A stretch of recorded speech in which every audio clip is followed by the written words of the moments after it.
राजकीय महाविद्यालय बाड़ी के यूट्यूब चैनल पर आप सभी का स्वागत है, अभिनंदन है। ऑनलाइन क्लासेज की कड़ी में आज हम हिंदी साहित्य बीए द्वितीय वर्ष के पहले प्रश्न पत्र के अंतर्गत रामचंद्र का, जिसके रचयिता केशवदास हैं, अंगद रावण संवाद की व्याख्या देखेंगे। आइए चलें।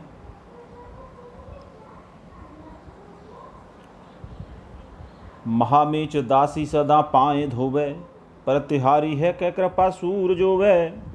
छपा ना तलीने रहे छत्र जाको, करेगो कहा सत्व सुग्रीवता को।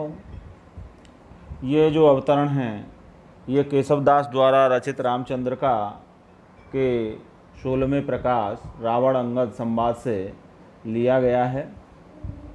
जब राम के दूत बनकर आए अंगद ने रावण से कहा कि श्री राम के बाणों से रावण का विनाश होगा, तब रावण आवेश में आकर अपनी शक्ति का बखान करने लगता है और यहाँ रावण का कथन ही दिया गया है। रावण कहता है कि महामीच दासी सदा पाए धोवे। महामीच यानी महामृत्यु, यमराज। रावण कह रहा है कि महामृत्यु यानी मृत्यु का देवता यमराज दास बनकर, दासी बनकर सदा उसके पैरों को धोता रहता है। महामीच दासी सदा पाए धोवे, कि महामृत्यु दासी बनकर सदा मेरे पांव धोते रहती है। प्रतिहार है कि कृपा सूर जोवे। प्रतिहार कहते हैं द्वारपाल को। सूर यहाँ आया है सूर्य के लिए। रावण कहता है कि द्वारपाल बनकर सूर्य मेरी कृपा दृष्टि की प्रतीक्षा में खड़ा रहता है। जो महामृत्यु है वो मेरी दासी है, जो मेरे पैर धोती है, और सूर यानी सूर्य है, वह मेरी कृपा दृष्टि की प्रतीक्षा में खड़ा रहता है। छपानाथ लीने रहे छत्र जाको। छपानाथ, यहाँ छपानाथ चंद्रमा को कहा गया है। छपानाथ का मतलब यहाँ चंद्रमा से है। रावण कहता है कि चंद्रमा मेरा छत्र लेकर खड़ा रहता है। चंद्रमा मेरा छत्र लेकर खड़ा रहता है। करेगो कहा शत्रु सुग्रीवता को। और ऐसे सर्व समर्थ मुझ रावण का शत्रु बनकर सुग्रीव क्या कर सकता है, अर्थात सुग्रीव मेरा कुछ भी नहीं बिगाड़ सकता। रावण यहाँ बड़े दंभ में कहता है कि मृत्यु है वो मेरी दासी है, सूर मेरा द्वारपाल है, चंद्रमा मेरा छत्र लेके खड़ा है। ऐसे मुझ सर्वशक्तिमान रावण का सुग्रीव जो मुझसे बैर कर रहा है, क्या कर लेगा? वो मेरा शत्रु बना रहेगा सुग्रीव। रावण बड़े दंभ में है, बड़े घमंड में बात कर रहा है। ये रावण का कथन है, बड़ा घमंड से परिपूर्ण है। आगे इसी बात को बढ़ाते हुए कहता है, सकामे गमाला से के पाककारी कर को तबाली महादंडधारी। पढ़ वेद ब्रह्मा सदा द्वार जाके, कहा बापुरो शत्रु सुग्रीवता के। सका मेघमाला, सका कहते हैं पानी भरने वाला यानी भिस्ती, और शिखी कहते हैं अग्नि को। पाककारी यानी भोजन पकाने वाला, रसोईया। रावण कहता है कि हे अंगद, मेघमाला मेरे यहाँ पानी भरने का कार्य करती हैं, यानी कहें भिस्ती का कार्य करती हैं, और शिखी पाककारी, अग्निदेव भोजन पकाने का कार्य करते हैं। अग्निदेव मेरे यहाँ रसोई संभालते हैं, अग्निदेव मेरे रसोईया हैं। करे को तबाली महादंडधारी, महादंडधारी यानी यमराज। यमराज मेरे यहाँ पहरा देता है। कोतवाली का जो कार्य है, पहरा देने का कार्य है, वो मेरे यहाँ यमराज करता है। और आगे कहता है, पढ़े वेद ब्रह्मा सदा द्वार जाके, कहा बापुरो शत्रु सुग्रीवता के। और ब्रह्मा हमेशा द्वार पर बैठकर वेद पाठ करता है। ऐसे शक्तिशाली मुझ रावण से शत्रुता करके बेचारा सुग्रीव क्या कर सकता है, अर्थात कुछ भी नहीं कर सकता। यहाँ रावण बड़े ही दंभ में है, घमंड में है, और इसमें आक्षेप और उदात्त अलंकार का प्रयोग किया गया है। भुजंग प्रयात छंद है। आगे देखते हैं अंगद इसका कैसे जवाब देते हैं।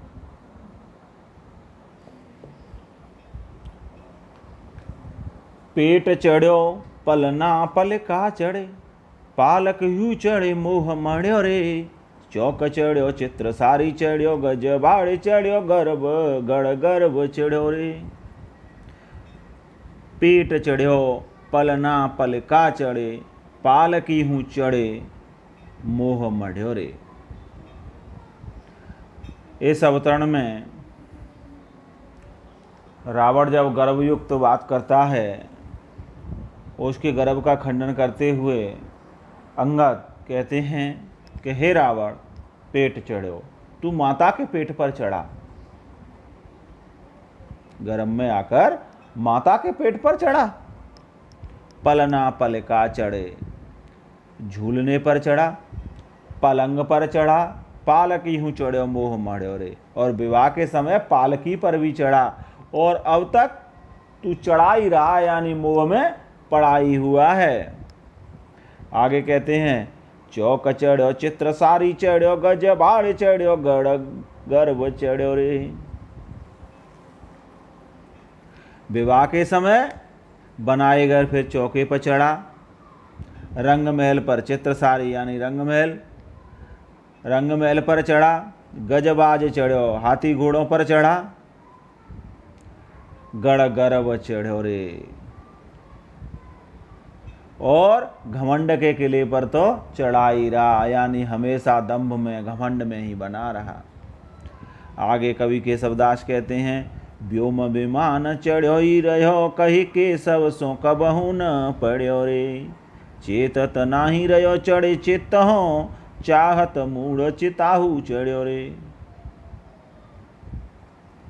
अंगद ने कहा कि हे मूर्ख, व्योम विमान चढ़्यो। व्योम विमान यानी ऊंची ऊंची कल्पनाएं। कहते हैं कि हे मूर्ख, तू बड़ी ऊंची ऊंची बहुत ऊंची ऊंची कल्पनाएं करता रहा, किंतु तूने ईश्वर का नाम नहीं जपा, अर्थात ईश्वर का ध्यान नहीं किया। तुम तो अपनी कल्पनाओं में ही खोते रहे, ऊंची ऊंची कल्पनाओं में ही रमे रहे। और आगे कहते हैं, इससे मालूम होता है कि तू अभी भी सचेत नहीं हो पाया, चेतत नहीं रहो चढ़ चित्त हो। इससे पता लग रहा है कि तू अभी सचेत नहीं हो पाया, अभी घमंड में ही चढ़ा हुआ है, अपने गर्भ में ही चूर है। अतः क्या होगा? अतः ऐसे आचरण से तू अब चिता पर ही चढ़ना चाहता, चाहत मूढ़ चिताहू चढ़े। और हे मूर्ख रावण, अब ऐसे लग रहा है कि तू चिता पर ही चढ़ना चाहता है, अर्थात मरना चाहता है। यहाँ अनुप्रास और यमक अलंकार की छटा रखी है केशवदास ने, विजया सवैया लिया है। आगे रावण क्या कहता है देखते हैं।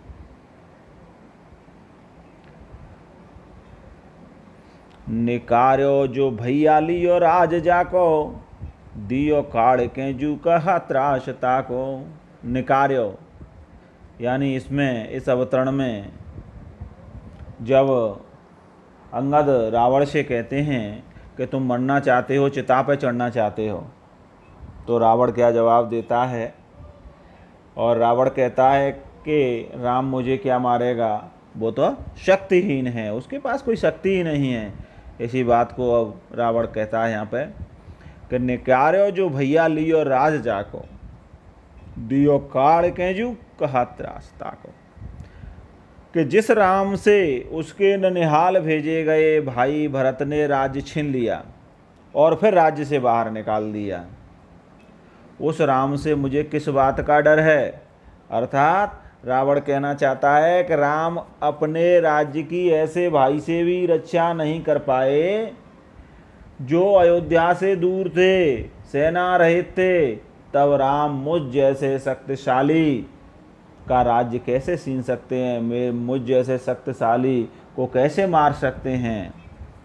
आगे कहते हैं, लियो बानराली कहो बात तोषों, सो कैसे लड़े राम संग्राम मोशों। मैं तुमसे सत्य कहता हूँ कि राम के पास केवल बानराली यानी बानरों की सेना है और कोई योद्धा उसके पास नहीं है। ऐसा राम मुझसे किस प्रकार युद्ध कर सकता है। कहने का भाव यह है कि राम एकदम शक्तिहीन है, वह मुझसे किसी भी प्रकार युद्ध नहीं कर सकता और न मुझसे युद्ध जीत सकता है, इसलिए मुझे उससे जरा भी भय नहीं है। इस अवतरण में रावण ने राम को शक्तिहीन बताया है और स्वयं निश्चिंत और निडर रहने का भाव व्यक्त किया है। यहाँ श्लेष अलंकार की छटा केशवदास ने रखी है। भुजंग प्रयात छंद काम में लिया है। आज के लिए इतना ही। बहुत बहुत धन्यवाद।